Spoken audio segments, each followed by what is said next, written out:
Hoje nós vamos dar sequência à análise daquela entrevista, né, daquele pronunciamento coletivo interministerial sobre a situação e os planos sobre a crise humanitária, né, a crise Yanomami, que ocorreu na semana passada. Nós já analisamos a fala do secretário de Saúde Indígena e hoje vamos dar uma olhada no pronunciamento de uma infectologista do Ministério da Saúde e no pronunciamento da Sônia Guajajara. Cara, diz uma coisa, eu tô aqui assistindo o vídeo. Bom dia. Esse negócio dela ficar usando cocar, me diga uma coisa, até que ponto que isso faz algum sentido? Os índios, pelo que eu entendo, os cocares são colocados só em situações de festa. O cara não fica usando cocar o dia todo na rotina do dia a dia na aldeia. Fica, coisa meio, tudo bem, na posse e tal, mas tipo assim, qualquer entrevista que ela vai dar, ela dá de cocar não é... Danilo, bom dia. Sim, você tem razão, tá? Frequentemente eles usam em manifestações públicas, quando eles vão no Congresso, quando eles estão numa reunião importante, mas aí são índios manifestantes em momentos especiais de sua vida. E ela usar aquele cocar absolutamente gigantesco sempre, realmente é uma questão. Ela está dizendo, sou indígena o tempo inteiro. Ela tá se valendo dessa situação indígena para se legitimar, né? De uma forma exagerada, você tem razão, mas é um assunto muito espinhoso, viu? É muito, muito, muito delicado.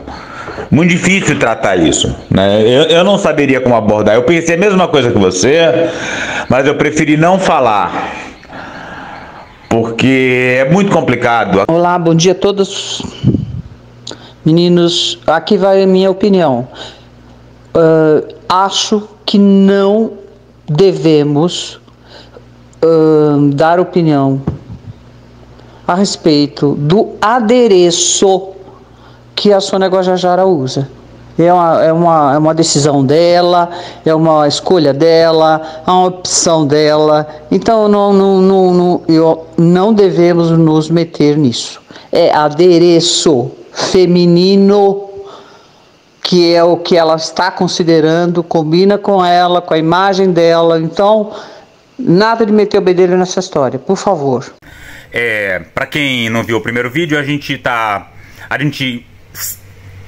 compreende que toda a situação de crise surgiu e permanece devido aos militares e que, portanto, uma análise explícita do papel e das falhas dos militares na questão da crise Yanomami é fundamental para evitar que essa nova fase novamente não será bem sucedida. Nessa análise, a gente separou os discursos das várias pessoas em três categorias. Uma em que eles estão apenas prestando contas de ações positivas do governo, né, que dizem que o governo está trabalhando, mas não está resolvendo o problema, né? Porque a gente sabe que o problema não está resolvido, né? Basta ver que tem 40 mil garimpeiros lá dentro e os Yanomami continuam morrendo. E aí esses discursos a gente simbolizou por Caco o Sapo falando. Uma segunda categoria é o pica-pau passando pano ali, o meme do pica-pau passando pano no fundo do navio. E são os momentos em que está sendo dito que o governo está trabalhando junto, está todo mundo se esforçando, as Forças Armadas estão atuando. E a terceira categoria de momentos é aquele que a gente bota uma sirene, e esse é o mais grave de todos, quando a gente tem verdadeiros escândalos aparecendo. Vamos continuar então. passar aqui a palavra para a minha colega Etel Maciel, que é a nossa secretária de Vigilância, Saúde e Ambiente, para ela poder colocar essa situação dos dados e da vigilância de óbitos. Obrigado. Obrigada, Weibe. Então, para a gente poder falar sobre os dados nessa região Yanomami, a gente tem que voltar um pouco quando nós assumimos o governo em 1º de janeiro. Como o Weibe falou, nós recebemos a ministra Nízia junto com a ministra Sônia, na primeira semana, lideranças indígenas Yanomami no Ministério da Saúde, que nos falaram sobre mortes na população Yanomami. Mas os nossos dados não apresentavam os números que as lideranças informavam. Nós destacamos já na primeira semana uma equipe que foi a campo, nós chamamos uma equipe de epidemiologia de campo e da Força Nacional do Sistema Único de Saúde, né, a Força Nacional do SUS, que já na segunda semana estiveram no território fazendo um levantamento. Quando nós chegamos no campo, nós identificamos um número muito superior de desnutrição e de óbito do que os nossos dados apresentavam. Vocês veem que é uma moça muito elegante, que se pronuncia muito bem. Ela descreve bem o caos que Bolsonaro deixou à saúde indígena, os esforços do novo governo, né, em organizar os dados, em registrar, né, em entender exatamente quem é quem ali na terra Yanomami, né, de uma forma muito controlada. Eu estou acostumado a ver isso na terra Kayapó, né? Todo ano eu vou para a terra indígena Kayapó, então eu vejo aqueles livros, né, aqueles cadernos em que tem o nome de cada pessoa da aldeia, a idade, parente de quem, né? Então esse tipo de coisa que é um absurdo que isso não exista para a terra indígena Yanomami, né? Mas enfim, ela faz esse grande relatório, ela é uma epidemiologista. Eu vi a entrevista dela completa e é tudo um grande caco falando, sem querer ser desrespeitoso com a senhora, mas já sendo, né? Eu vou explicar por que eu sou desrespeitoso, né? Porque tem um problema aí. Ela é uma epidemiologista, ela fala de vacinação, de carteira de vacinação, de óbitos, de nutrição, mas ela não fala uma única vez de garimpeiro, uma única vez, né? E ela é uma epidemiologista. Então, isso é inaceitável, porque a gente tem duas populações sobrepostas ali, né? A população garimpeira, que continua causando destruição ambiental, que também gera doenças, mas que principalmente transmite doenças do mundo externo para o Yanomami. E a população Yanomami que está passando por um processo de extermínio, né, um genocídio. Então ela trata do problema, mas ela não fala uma única vez. Vai lá no link, eu vou botar na descrição aí. Já teve um leitor que reclamou que eu não botei na versão anterior. Daí eu queria falar pra esse leitor que nós estamos juntos, viu? Porque eu também fico revoltado que o Rodolfo tem preguiça. Rodolfo, você é um filhinho de papai e não sabe, tá? Percebe, se enxerga. O Rodolfo fica horas trabalhando em 1000 detalhes, mas ele acha muito difícil colocar um link na descrição. Vivo enchendo o saco dele para colocar o link na descrição e parece dar um trabalho. Ele fica horas fazendo o vídeo, trabalhando, ele faz 90% do trabalho do canal, mas colocar um link na descrição baixa um mau humor nele que só por Deus. Primeiro eu vou gravar um vídeo aqui no estilo Rodolfo, andando por uma coisa e aí com alguma coisa em cima da frente que ele tira assim e continua falando para dar uma ideia de que é todo descoladão, descontraído e tal. Ela não fala de garimpeiro. Você ouve a palestra dela, parece que não tem garimpeiro invadindo ali o negócio. Como que vai resolver a situação epidemiológica na terra Yanomami sem abordar o problema de que os garimpeiros não saíram? Rodolfo, eu acho que uma coisa que a gente podia chamar a atenção aí dos nossos ouvintes é o uso desse termo garimpo, que eu sempre fui contra, né? O uso desse termo garimpo parece indicar que é uma situação assim, as pessoas sempre associam garimpo com aquela ideia de uma pessoa sozinha, com uma bateia, extraindo ouro de um rio e tal, sofrendo sozinho e tal, lutando contra as dificuldades, uma imagem inclusive que o ex-presidente já inclusive tentou relembrar, dizendo que ele levava uma bateia na sua Brasília e tal. Nada mais longe da verdade, né? A gente não tem garimpo nesse sentido tradicional de pessoas sozinhas realizando ali, tentando extrair um ouro ou um diamante ou o que quer que seja. Nós temos ali uma atividade mineradora que precisa de muito investimento de capital, caríssima, e que depende de empresários com muito dinheiro, que estão longe dali e que aí normalmente estão até explorando os pobres coitados que estão ali no meio da mata, fazendo o serviço sujo, revolvendo a terra e causando toda aquela destruição ambiental, mas eles não ficam, eles ganham merreca, tá? Quem vai ficar com o dinheiro grosso mesmo vão ser empresários que vão estar em Boa Vista, ou São Paulo, Belo Horizonte, tal, tem outros locais, porque o investimento em maquinário, equipamentos, guindastes, pistas de pouso, alojamento, toda a logística de estradas e de arrumar a refeição para esse povo todo, isso não é garimpo, isso é mineração, atividade caríssima e que precisa de muito investimento.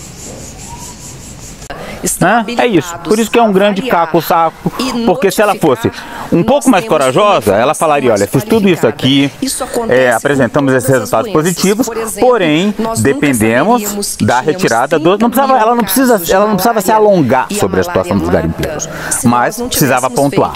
Tudo isso, qualquer chance de sucesso de salvar os Yanomami do extermínio depende da remoção imediata dos garimpeiros. E para isso, a gente precisa da ajuda do Exército. Pronto, falou isso, nota 10 para a palestra dela. Daí a gente vê isso, né, Rodolfo? Fica pensando assim, como é que será que foi a reunião desse grupo antes da entrevista coletiva? É claro que eles se reuniram e combinaram o que seria dito. Daí você pensa, é claro que se a gente aqui se revolta e só fala sobre a não ação dos militares, sobre a falta de participação dos militares e o quanto isso está representando a não desintrusão e a contínua morte de indígenas, você imagina eles, né? Esse assunto deve ser onipresente nas conversas internas lá do Ministério, do pessoal que chefia o Ministério. Agora, certamente existe alguma ordem que fala, mas não vamos tocar no assunto dos militares porque isso aí o Lula não quer. Tá na cara, é óbvio que se a secretária se a médica aí fala sobre epidemiologia e não toca no assunto dos garimpeiros, é óbvio que existe uma orientação para que isso não aconteça, né? Isso não tem como ter a mínima dúvida disso, né? Rodolfo, você está certíssimo nessa de querer chamar a atenção de que a moça aí é uma epidemiologista, então ela devia saber que a questão dos garimpeiros não é só uma questão de invasão e de desastre ambiental. A questão dos garimpeiros é uma questão eminentemente epidemiológica. Por que a malária aumenta tanto na terra indígena? Ela aumenta porque eles escavam aqueles poços e deixam muita água acumulada, revolvendo a terra, né, com aqueles esguichos, e fica aqueles montes de buracos horríveis, e ali é um ambiente propício para a proliferação dos mosquitos, que são os transmissores da malária, e muitas vezes os próprios garimpeiros não se cuidam direito. Então eles têm tanto o parasito da malária em si, quanto o vetor da malária, os mosquitos estão proliferando ali pertinho das aldeias. A presença dos garimpeiros diminui o acesso ao alimento das tribos indígenas por uma diversa série de razões e aumenta a desnutrição em adultos e crianças. E aí as crianças ficam mais suscetíveis a diarreias agudas e os adultos ficam muito mais suscetíveis a doenças infecciosas, pulmonares, por exemplo, e ele já tem com a sua imunidade comprometida com essa desnutrição. Os rios estão sendo muito contaminados com mercúrio, que é usado ali no processamento do ouro. E aí com isso contamina os peixes, e o mercúrio causa diversos problemas de saúde. E além disso, pela própria presença a gente tem aí o narcogarimpo, né? A gente tem vários grupos aí de facções criminosas associados ao garimpo ilegal, e com isso você não tem o acesso das equipes de saúde. Então isso prejudica ainda mais a saúde dos Yanomami, gerando todo um ciclo vicioso. Então a questão da desintrusão da terra indígena não é apenas uma questão ambiental, ou uma questão de que eles estão invadindo a terra indígena, ela é principalmente, ou uma das piores consequências dela são as consequências epidemiológicas para a saúde indígena. Então uma coisa não está dissociada da outra e eles têm que sair de lá para ontem. Um ano não ter sido suficiente para causar pelo menos uma desintrusão de, sei lá, 90%, 95% é realmente um absurdo. Não falou, né? Então agora vamos ver a Sônia Guajajara, que não tínhamos ninguém para fazer uma declaração que é pior. Essa moça aí é Tel, né? Ela só ganhou caco, sapo. Não teve nenhum pica-pau passando pano, nem uma sirene. Obrigado, Etel. Ministro, quer fazer agora os teus anúncios, depois a gente abre para a imprensa. boa tarde. Agradeço aqui a presença da imprensa, né, até pela disponibilidade de vir aqui, né, para ouvir essas informações prestadas pelos órgãos responsáveis, no caso aqui da atenção à saúde indígena no território, a CESAI, Ministério da Saúde, né, com a secretária Ethel, que traz aqui essa questão da vigilância em saúde, né, o secretário que traz todo o trabalho executado, que foi executado e o que está planejado, né, para o território Yanomami, e estamos aqui com a presidente interina da FUNAI, né, Lúcia Alberta, porque somos nós que tanto executamos quanto acompanhamos, né, diretamente as ações. Agora eu vou acelerar, vou cortar, né? Porque não adianta nada eu ter sofrido para assistir isso aí tudo, se eu vou fazer vocês sofrerem de novo, né? Vamos passar direto pro Pica-Pau passando pano. Ah, não, é sirene, já começa com sirene, vamos lá. A forma que é feito esse atendimento de saúde, da complexidade, né, de garantir esse atendimento na totalidade do território, né? O secretário, né, diz que a gente ainda não conseguiu reabrir todos os polos, portanto está aqui o cenário que encontramos no território Yanomami. E reafirmo que não houve descaso. Atenção que o truque é sutil, tá? Então ela começa falando, ela faz uma referência ao secretário, e ela fala como o secretário falou que não foi possível atingir todos os polos, ela não diz por quê. A gente sabe por quê, porque a gente prestou muita atenção na fala do secretário. Dos 7 polos base que nós tínhamos fechado no território, nós, nesse cenário atual, nós temos um polo ainda fechado, são ainda comunidades que nós não conseguimos alcançar, né, alguns dos polos que foram reabertos, eles foram reabertos de forma parcial, tem algumas comunidades que nós não alcançamos ainda, e nesse polo, que é do Caianaú, nós não conseguimos ainda a entrada efetiva de equipe de saúde indígena, ainda pela presença do garimpo e pelo cenário de insegurança. O secretário falou que tem um dos polos que não foi atingido porque ele está invadido por garimpeiros. Ele ainda não foi atingido. O exército não foi lá recuperar esse polo. Tá? Então, só porque a gente viu a palestra, com muita atenção a fala do secretário de saúde indígena, a gente sabe do que ela se refere. Tá? E ela fala agora, né, ela admite, só que ela não explicita que o problema é que são os garimpeiros que estão lá dominando aquele território onde o exército não chega, o exército brasileiro não quer, ou não tem coragem, ou não tem condições, porque sabendo tá. Então, Sônia Guajajara fala disso, mas não fala explicitamente, tá? E depois ela diz que não houve falta de vontade. Ou seja, ela diz que não houve justamente o que houve. De garantir esse atendimento na totalidade do território, né? O secretário, né, diz que a gente ainda não conseguiu reabrir todos os polos, portanto está aqui o cenário que encontramos no território Yanomami. E reafirmo que não houve descaso em nenhum momento, diferentemente, né, da gestão anterior, não houve negligência. Sônia, não houve descaso, não houve negligência. Nós queremos esse ano para entender, para notificar, para fazer um diagnóstico, um ano inteiro para fazer um diagnóstico. O diagnóstico estava pronto, Sônia. Era só tirar todos os garimpeiros de lá, contando com a ajuda do Exército. Como assim um ano para fazer um diagnóstico? O diagnóstico já estava pronto, todo mundo sabia qual era o problema, todo mundo sabe qual é o problema, e a gente sabe se usar o Exército Brasileiro e obrigar eles a fazer as tarefas de Estado que eles são obrigados a fazer, conseguiríamos fazer a desintrusão da terra indígena. Por favor. Nós queremos notificar, nós queremos entender o que de fato precisa ser feito ali. Então, 2022 foi um ano para a gente realmente ter esse diagnóstico e adotamos como um marco zero, porque a gente não tem como comparar com o ano anterior por conta da falta da notificação. Então nós estamos agora fazendo questão acelera de ter muito devagar, todos os acelera a vacina, acelera bem, acelera Jesus, acelera Nossa Senhora, acelera Nossa Senhora Aparecida, vai, acelera Nossa Senhora Aparecida, Jesus Nazaré, Jesus. E diante dessas ações emergenciais necessárias que aconteceram durante o ano de 2022, nós entendemos também que um ano não foi suficiente para a gente resolver todas as situações instaladas ali. Um ano não foi suficiente para resolver todas as situações, Soninha. Esse é jeito de falar. Vocês não resolveram nada. Tá morrendo mais Yanomami agora do que antes. Isso significa que a situação piorou. Os garimpeiros continuam lá. Pode falar, agora tem a notificação, tem um caderninho e tal, mas a situação prática, a situação real, né? Não estou falando do que está acontecendo ali do lado dos postos de saúde que estão sendo reorganizados. Eu estou falando que o garimpo está lá dentro.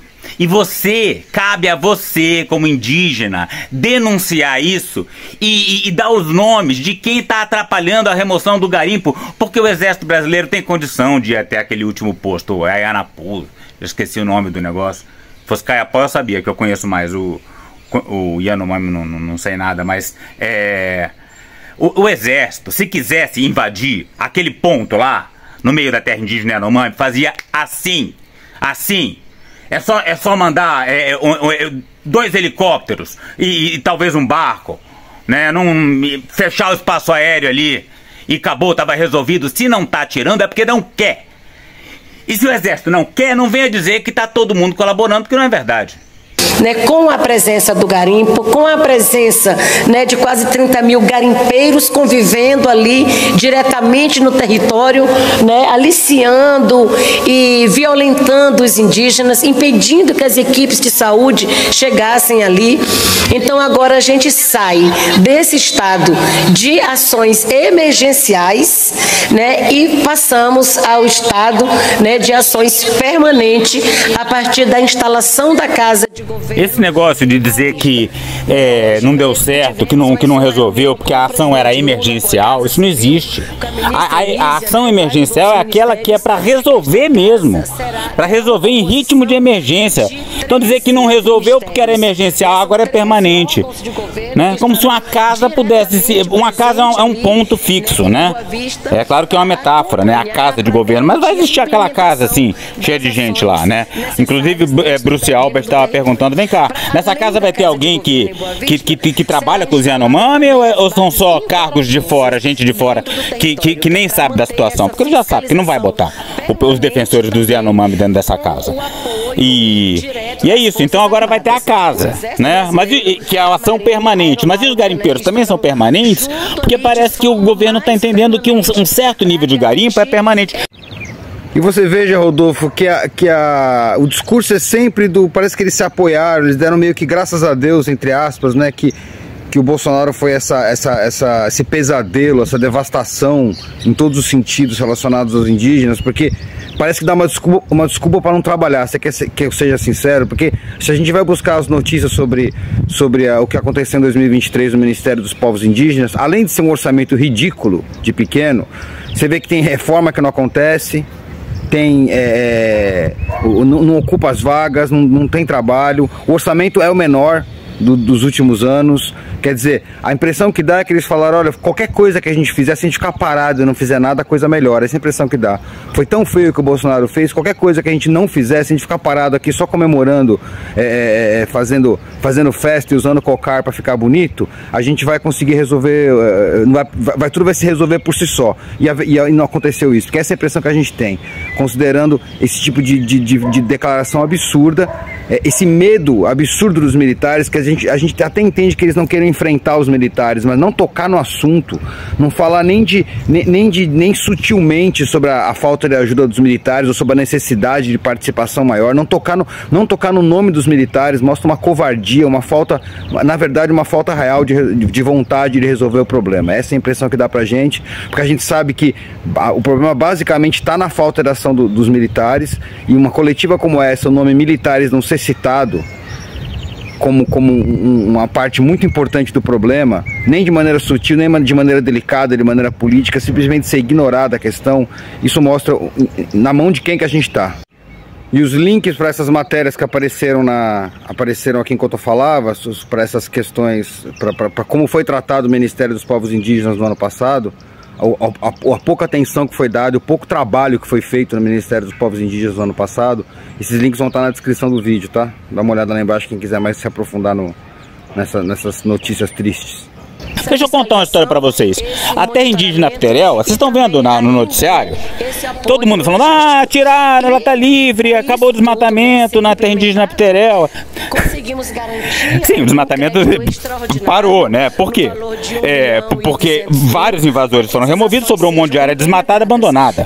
Mas não é verdade que todos os invasores foram removidos, não. Tem um certo nível de invasor que tá lá, que a justiça que paralisou na justiça de alguma forma a remoção, o processo. Enfim, tem uma turma de invasores que continua dentro da terra indígena Pterel. E tá todo mundo falando que já foram removidos. O que isso significa? Que um certo nível de invasão é aceito já, tá? Então, é a mesma coisa, um certo nível de garimpo na terra Yanomami parece que pode conviver com essa casa de governo, porque essa casa de governo vai chegar lá naquele ponto lá onde que o exército não se aventura a chegar porque está tomado por garimpeiro, né? Duvido, né? Então é isso. É disso que precisamos, tá? Tirar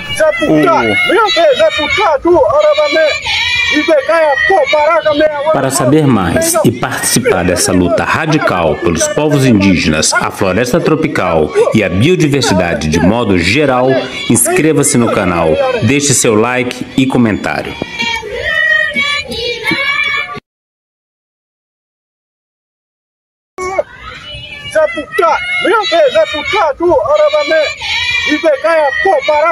Para saber mais e participar dessa luta radical pelos povos indígenas, a floresta tropical e a biodiversidade de modo geral, inscreva-se no canal, deixe seu like e comentário.